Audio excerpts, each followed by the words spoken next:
nung narinig ko nagsialisan yung mga membro ng PDP dapat, inisip ko, I thought to myself, then this must be a good opportunity para sumali because it has been filtered.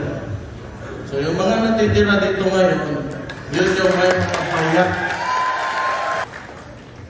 Kung gusto talaga natin baguhin yung bansa natin, at least alam ko, yung mga kasama ko, handang magpakamatay para sa bansa natin.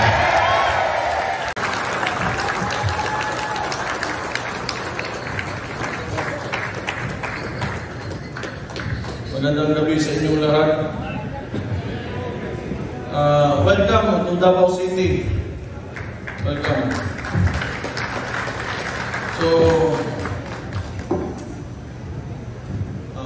unang-una sa lahat, salamat masyado kasi tinatanggap niyo ako as Executive Vice President of PDP Davao. I am very grateful for all that.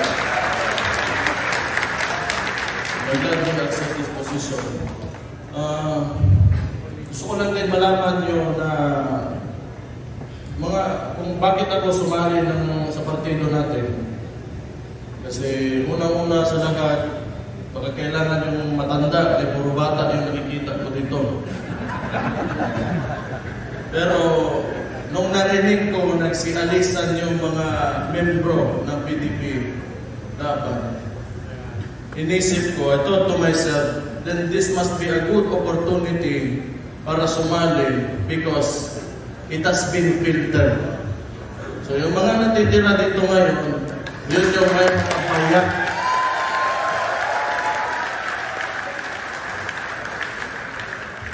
Kasi kung gusto talaga natin na may tunay na pagbabago, kailangan ang paninindigan ng tao, ng isang individual.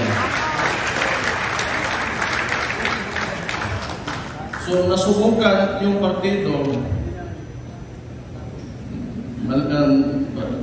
yung mga gustong i-preserve o gustong mag-survive ng politika nila, wala na.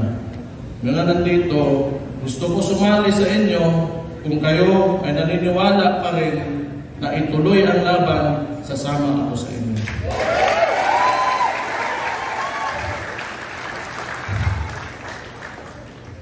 Kung gusto talaga natin baguhin yung bansa natin,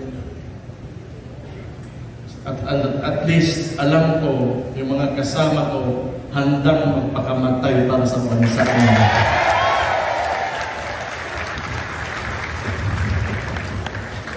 Yun lang ang kailangan ko. Kahit konti lang tayo, basta alam ko lang yung kasama ko, yun din yung nasa puso at isipan. Wala akong problema doon. Kumantang namatay na lang yung pagpunta nila, pero usaraan nas itong kasagasin una-una ang atong nasod, ang mahal nating Pilipinas. Hindi ko na pataasin pa kasi marami pa tayo item sa agenda.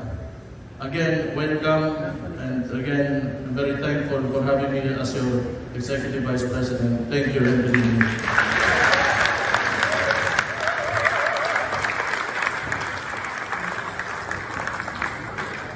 Wow! Palakpakan muli natin ang ating Executive Vice President, Mayor Basti Duterte.